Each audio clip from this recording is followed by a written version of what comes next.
Welcome to the Banker Lamp. Please enjoy the video. You start with Essentials. Install Google Earth Pro and enable 3D terrain so elevation is available. Next, create or open a KML/KMZ or draw a path where you want elevation samples. Set the sampling interval, coarser for long routes, finer for short, detailed profiles. Save the place as a KML. Once done, make sure coordinates and timestamps are correct. This prevents mismatches later. You're now ready to export elevation points from that KML using the native tools. Now focus on extracting numbers.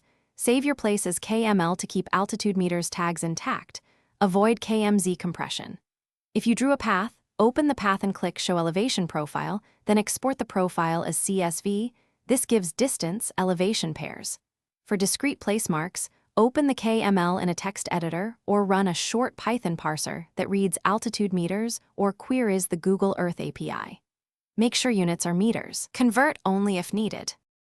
Finish by importing the CSV into QGIS or Excel. Reproject coordinates to your target CRS so overlays align. Clean the data. Remove spikes, apply a median filter, or interpolate gaps. Resample to the desired spacing. Export the cleaned elevations as GeoTIFF, CSV, or back into KML for sharing.